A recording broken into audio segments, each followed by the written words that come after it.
सभी मित्रों का बहुत बहुत स्वागत है। मित्रों, आज के वीडियो में हम डिस्कस करेंगे बार बार पेशाब आने की क्या कारण है। दोस्तों, बार बार पेशाब क्यों आती है, ये कोई ऐसे नॉर्मल चीजें नहीं दोस्तों, इसके पीछे छुपे हुए 6 कारण हैं। यानी कि ये 6 गंभीर बीमारी के कारण बार बार पेशाब आता है। तो दोस्तों, 6 गंभीर बीमारी कौन है जिसके कारण बार बार पेशाब आते हैं। अगर आप बार बार पेशाब आने की वजह से परेशान हैं तो दोस्तों ये वीडियो आप अंत तक देखिए, उन 6 बीमारी को जानिए और सबसे पहले उस 6 बीमारी का इलाज करिए। आपके बार बार पेशाब आने की समस्या से छुटकारा मिल जाएगा।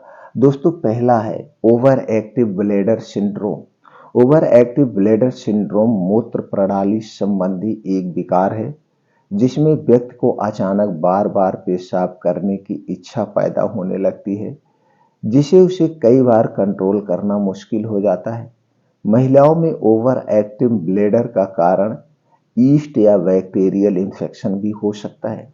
किडनी में स्टोन होने पर भी ब्लैडर ओवर एक्टिव हो जाता है। दूसरा है दोस्तों यूरिनरी ट्रैक्ट या bladder infection. Urinary tract infection UTI अक्सर ब्लैडर इन्फेक्शन के रूप में होता है, जब रोगाणु मूत्र मार्ग में प्रवेश करते हुए ब्लैडर में पहुंच जाते हैं, जिससे अचानक पेशाब करने की इच्छा प्रबल होने लगती है। सरल शब्दों में समझे तो यूटीआई मूत्र प्रणाली का एक संक्रमण है जिसके लक्षणों में दर्दनाक पेशाब, पीठ के निचले हिस्से में दर्द महसूस होना और बार बार पेशाब आना शामिल होता है। तीसरा जो सबसे बड़ा कारण है दोस्तों डायबिटीज। डायबिटीज की वजह से भी व्यक्ति को बार बार पेशाब आने की समस्या हो सकती है। यह डायबिटीज का एक बहुत ही सामान्य लक्षण है। डायबिटीज होने पर किडनी ब्लैडर को फिल्टर करने के लिए ज्यादा काम करती है, जिसकी वजह से व्यक्ति के शरीर को अधिक मात्रा में लिक्विड रिलीज करना होता है, जो पेशाब के जरिए शरीर से बाहर निकलता है।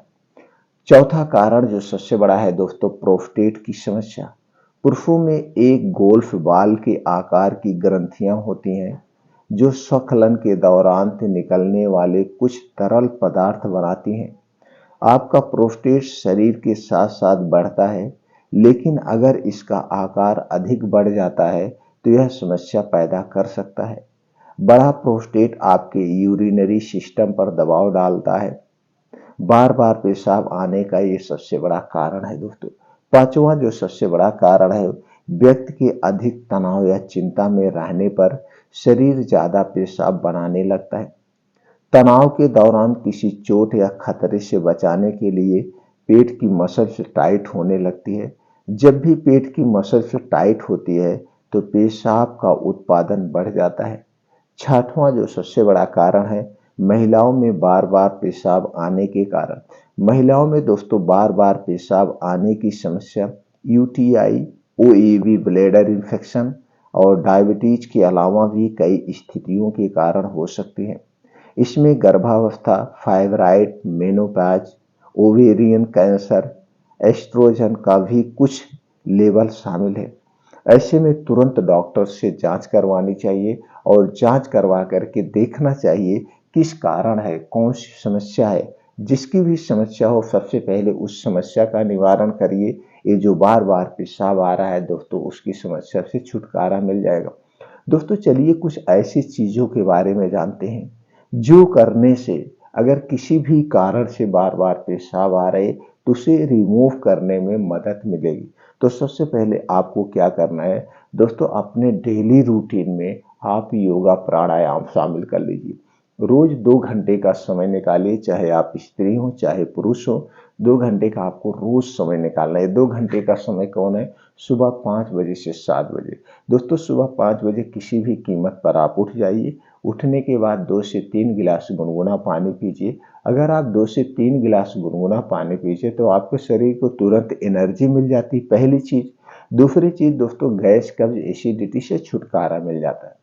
पानी पीने के बाद डेली दिनचर्या से निवृत्त होकर अब आपको 5 बजे घर छोड़ देना है। अब 5 बजे से 7 बजे क्या करना है, 5 से 6 किलोमीटर का मॉर्निंग वॉक करिए। मॉर्निंग वॉक जहाँ पे करना, मिट्टी हो, हरी घास हो, नंगे पाँव मॉर्निंग वॉक करना। तो नंगे पाँव मॉर्निंग वॉक करने के अलग ही बेनिफिट है। जब आपका मॉर्निंग वॉक कंप्लीट हो जाए तो वहीं बैठ के दो योगा करना है। पहला है अनुलोम विलोम, दूसरा है कपालभाति। दोस्तों ये दो योगा जब आप करते हैं तो पूरा शरीर का संपूर्ण योगा हो जाता है। उसके बाद दोस्तों वहीं बैठ के कुछ और योगा करिए आप अपने शारीरिक क्षमता के अनुसार। जैसे शीर्षासन करिए, वज्रासन करिए, सूर्य प्राणायाम करिए। और लास्ट में दोस्तों 10 से 15 मिनट आप ध्यान करिए, मेडिटेशन करिए। दोस्तों जब आप ध्यान करते हैं, मेडिटेशन करते हैं तो आप अपने अंदर की शक्तियों को जागृत करते हैं, आपकी आत्मशक्ति तीव्र होती है। तो हमें योगा करना बहुत जरूरी है। तो दोस्तों ये 2 घंटे का समय आप अपने साथ जरूर बिताइए और इस साथ में आपके मोबाइल फोन से नहीं होने जाए। और दोस्तों कुछ ऐसी चीजें हैं जो हमें बीमारी की तरफ खींचती हैं, उनसे आप दूरी बना लीजिए। जैसे तली भुनी चीजों का कम मात्रा में प्रयोग करिए और खास करके रात में हमें तली भुनी चीजें नहीं खानी चाहिए। जब भी तली भुनी चीजें खाना, उस खाने के बाद ठंडा पानी मत पीना। उस समय आप खाने के 1 से 1.5 घंटे बाद जब भी पानी आप पीना, गुनगुना पानी पीना। और रात का समय आपका एकदम हल्का सुपाच्य खाना हो। रात का खाना दोस्तों सूर्य डूबने के पहले खाने का प्रयास करिए, तो आपको कभी गैस, कभी एसिडिटी नहीं होगी।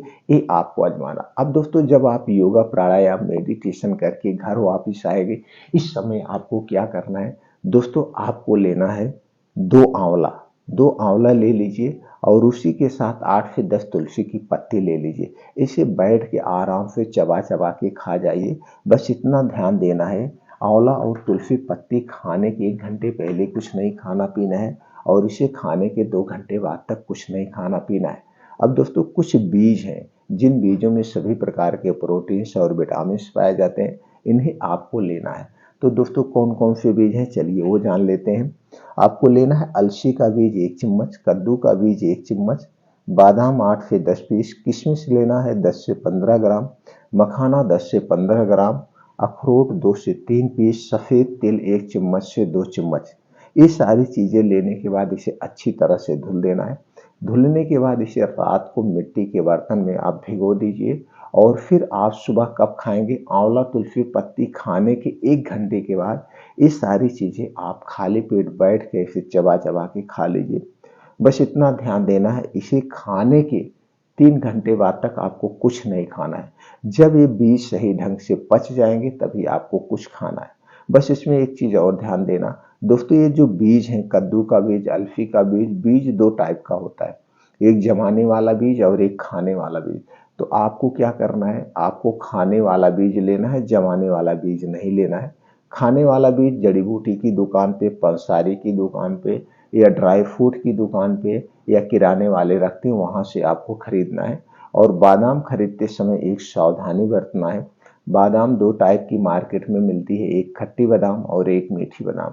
हमें खट्टी बादाम नहीं लेना है, हमें मीठी बादाम हमेशा याद रखना लेना है। ये चीजें आपको करना है दोस्तों। रात को सोते समय लेना है 1 गिलास दूध। दूध आपके घर का होगा, पैकेट का दूध नहीं चाहिए। अगर गाय का दूध मिल गया तो सबसे अच्छा है। तो दोस्तों ये लेना है 1 गिलास दूध, इसी में डालना है आपको आधा चम्मच हल्दी पाउडर डाल के दूध को अच्छी तरह से उबाल दीजिए। जब दूध अच्छी तरह से उबल जाए, जब दूध नॉर्मल हो जाए, जब दूध पीने जाइएगा, उसी में आपको लेना है त्रिफला चूर्ण 1 चम्मच। त्रिफला चूर्ण 1 चम्मच मिला करके इस दूध को आपको रोज रात में पीना है, सोने के 1 घंटे पहले। दूध पीने के बाद आपको कुछ नहीं खाना पीना है, इस बात का आप ध्यान रखेंगे। तो दोस्तों जो हल्दी है, इस सूजन को कम करती है, इन्फेक्शन को कम करती है और इसमें एक कैरक्यूमिन टाइप का तत्व पाया जाता है, जो कैंसर जैसी बीमारी से हमारे शरीर की सुरक्षा भी करता है। और जो त्रिफला है दोस्तों, त्रिफला को आयुर्वेद में अमृत के समान माना गया, इसे एक अमृत रसायन कहा गया है। यह दोस्तों 3 फलों से बनता है, हर्रा, बहर्रा और आंवले से। त्रिफला चूर्ण जब आप लेते हैं तो आपके शरीर की सभी बीमारियों से बचाने का काम करता है, जैसे गैस, कब्ज, एसिडिटी को दूर करता है। तो दोस्तों इसका प्रयोग करके यूटीआई का जो इन्फेक्शन है, जो बार बार आपको पेशाब आ रहा है, उससे आप छुटकारा पा सकते हैं। लेकिन अस्थायी रूप से अगर आपको छुटकारा पाना है तो सबसे पहले आपको देखना पड़ेगा किस कारण से हो रहा है, किस बीमारी के कारण से आपको बार बार पेशाब आ रहा है। तो सबसे पहले उस बीमारी का इलाज करवाना पड़ेगा। तो जब आप उस बीमारी का इलाज कराएंगे तो अस्थायी रूप से आपसे उससे छुटकारा मिल जाएगा। फिर मिलते हैं मित्रों अगले वीडियो में।